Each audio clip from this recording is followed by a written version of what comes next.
Okay, with Anita George, The Gift of Magpie, short film played at the Crime Mystery Film Festival. It's a period piece, black and white. It's about a small time grift. So your star, Helen Slayton Hughes, people remember her from Parks and Recreation. She's no longer with us, correct? Correct. So this film keeps on showing. I guess it's her legacy. Was this one of her last films that she made? Um, well, she had done a number of things after Magpie, but we've been fortunate that people have still wanted to take a look, and it's nice to be able to share Helen's work with new audiences.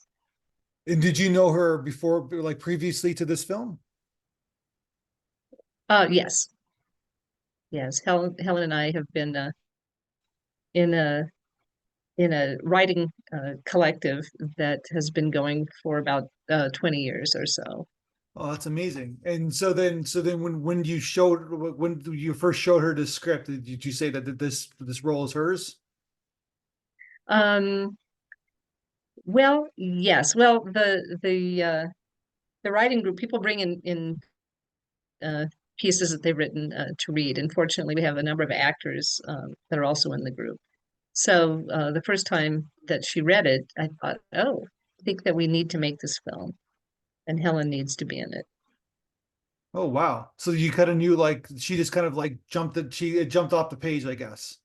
Oh, yes, yes. All right. So when did you first when do you remember when you came up with this idea? Like it was like it was is it like it's a twofold question. Do you remember when you first came up with the idea? And two, is there a bigger film here? Is there like a feature idea within this context of this story? Um, well, it's been a few years ago, and I'm always drawn to stories that are centered around Christmas time.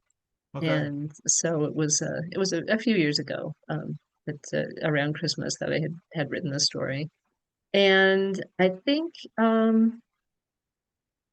no to having a bigger story. I think the audience can pretty much fill in what has happened before and what's going to happen afterwards. Hmm. And I think my telling them that wouldn't bring anything that they don't already have. Gotcha. So then was it always going to be black and white? Did you always have that vision when you're directing it? My initial thought was to have it be a black and white piece, and then when we actually got on location, there were so many coincidentally beautiful greens and blues and reds and greens in particular, that made it look very Christmassy. That the decision to do black and white um, became a little more of a judgment call, because I loved the look of the color footage as well.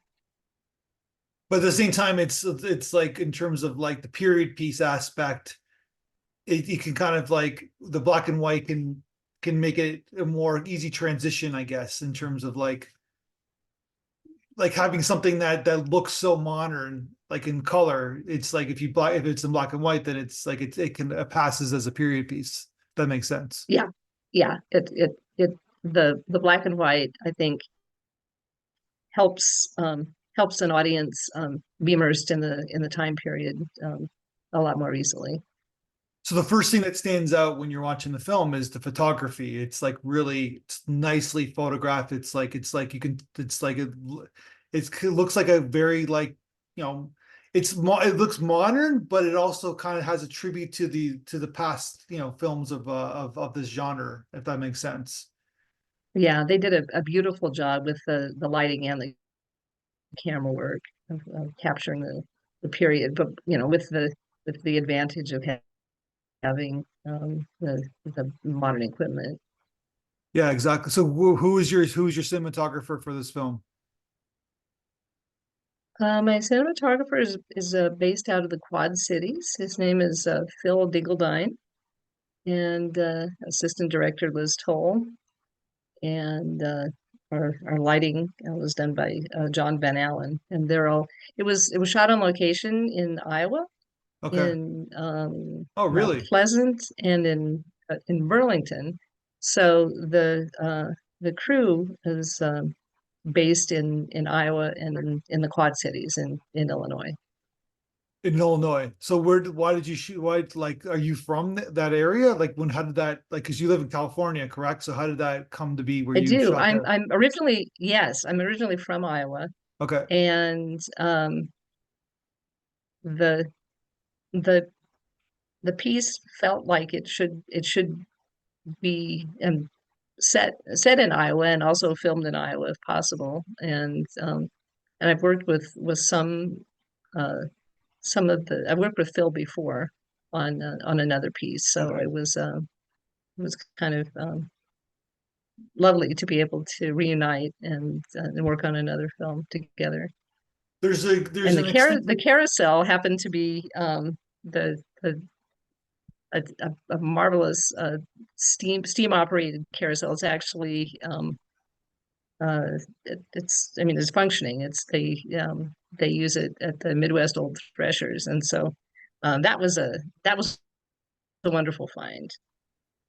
And then besides the or did you like was most of the cast from there that you because it's a pretty extensive cast. I'm assuming you didn't fly everybody up from California to film the movie. It's about half and half Okay. actually. Half were based out here, and half were based in Iowa.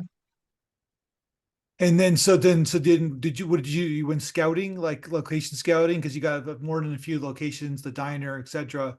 Did you like did you how did you find the scout? How did you find the locations before you or did you go like did you fly there and then found how like what was the process of getting the locations?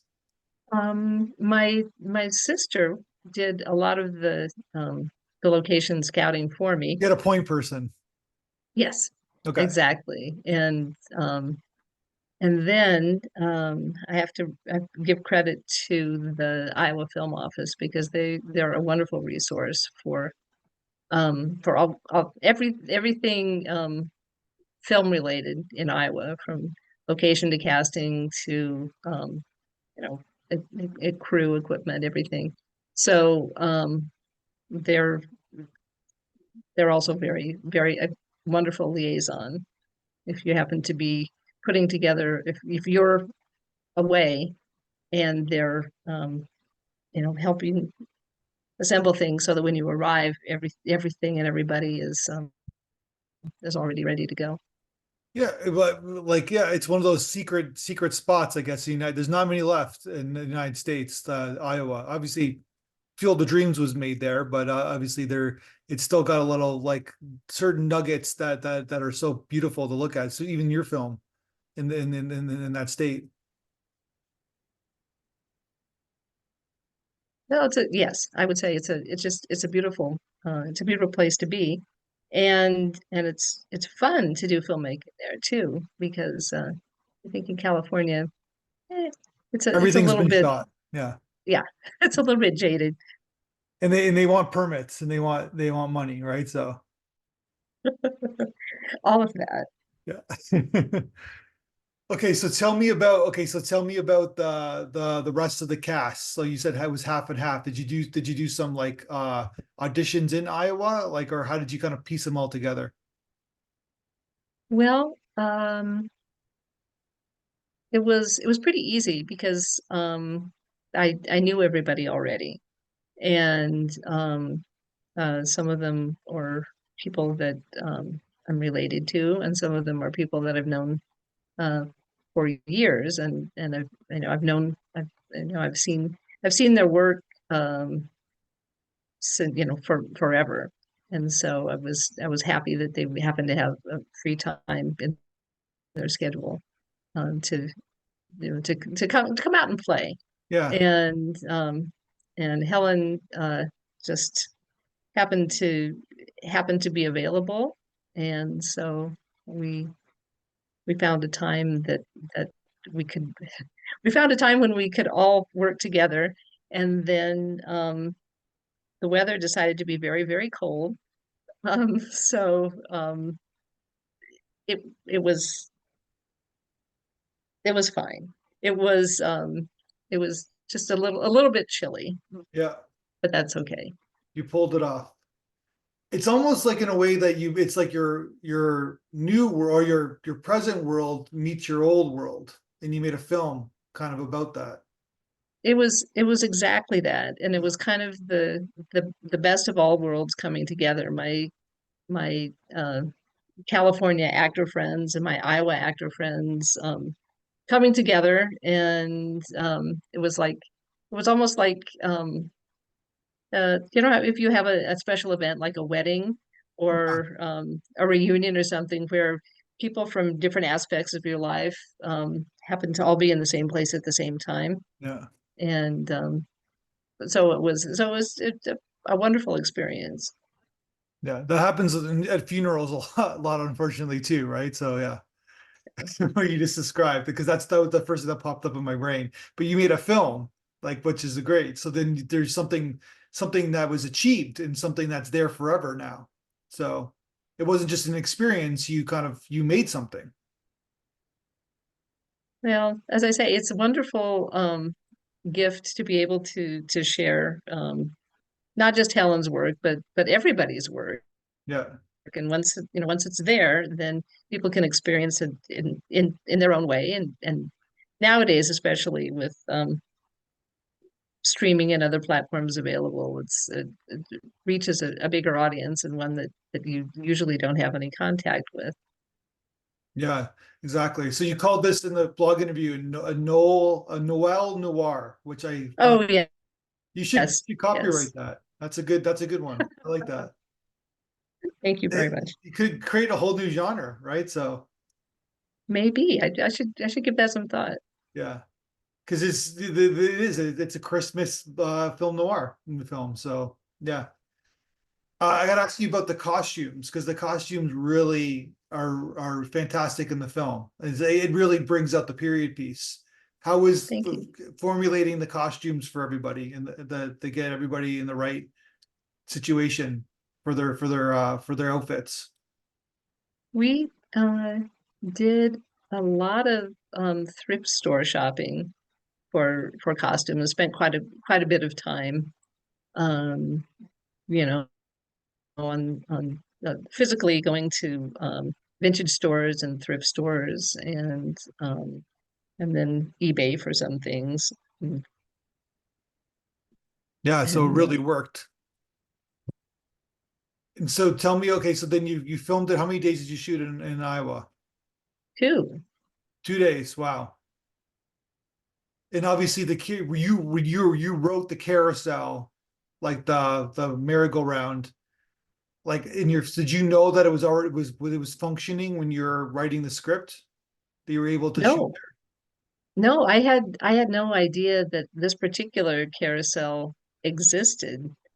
And so then when we started looking around for um, for locations, um, my sister happened to say, well, there's this steam operated one. I thought, oh, wow, how exciting! And especially kind of because it was so cold, the steam really kind of became a character in itself. And and so the whole, you know, this kind of romance yeah. of that particular carousel was a just a beautiful gift. So from the plot, I love the ending because Oh, it's like we don't see it. I don't, well, at least I didn't see it. I see a lot of films. I didn't see it coming, and there's something smart about it. There's something like, you know what I mean? It's setting in the 1930s, but at the same time, it's like these are modern women. These are like they don't need men to like, right, to pull off these I was gonna call them scams, but I guess these smart kind of ploys, I guess, right? yeah, they're pretty self-sufficient, Yeah, it's a as it feminist turns out. movie, you know, in a sense where it's like, yeah, these we're gonna take these guys, we're gonna fleece these men, I guess, right? Yeah, but yes, but in kind of a good-natured. Yeah, no, they deserved it. So yeah, right? He set it up that way. So basically, Yeah, yeah, they're bad people, but we like them. We like those are the movies yes. that we like as an audience in a general sense. We like the bad people doing, doing things that mean maybe we can't do ourselves, right? Hmm. Yep, exactly. So you shot it for 2 days, and then I'm assuming you flew back to California and you put the film together and editing. Correct. And so did you edit the film yourself, or did you hire an editor? No, I edited it myself. Yeah, something tells me that I had a feeling that most people don't, but I had a feeling that you did. I don't know why. No, So tell me about that experience. Like, were you like, because it's hard to do reshoots if you're shooting, 2,000 miles away, right? So were you happy with the footage? Were you like, okay, I gotta film? Like, how was that experience? I was delighted with the footage, and um it's I don't know. Are you an editor as well? No, I'm not. That's probably my weakest element of filmmaking, to be honest with you.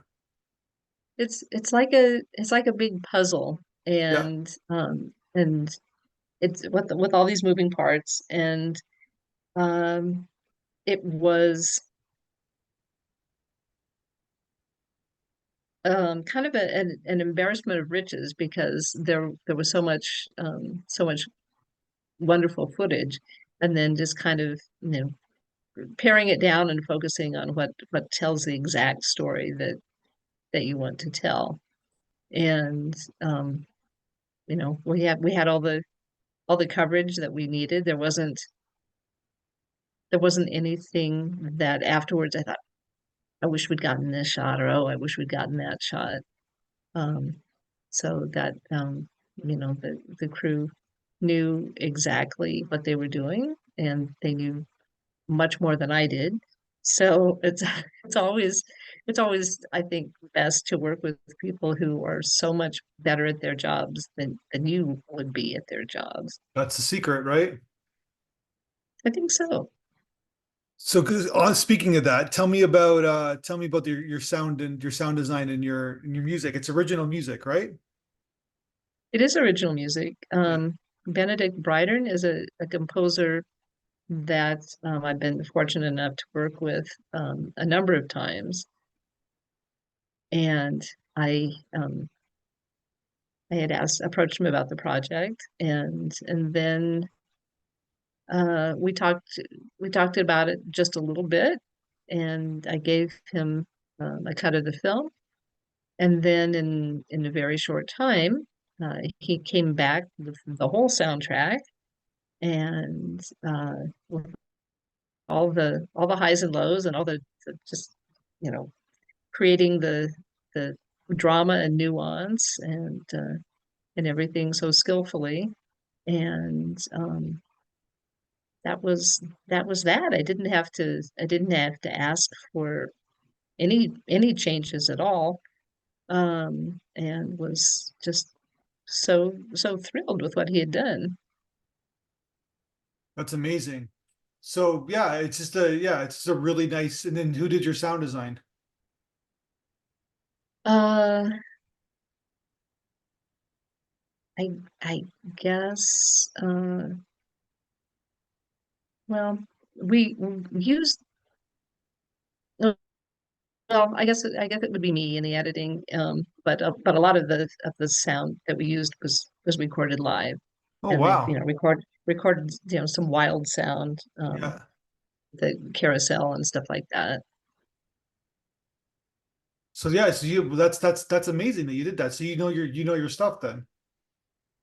Well, I have some friends who know their stuff, and they kind of gave me some pointers. So what did you think about we sent the audience to you? What did you think about the audience had to say about your film from the feedback video that we sent you? That was really nice. That was a wonderful component because uh you're not really working in a vacuum exactly when you're editing, but when you're putting something together, and especially in the pandemic and post-pandemic times, you don't have the benefit of a live audience a lot of times. So you don't have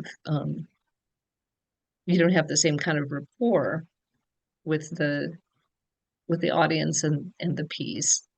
And so it was very nice just to hear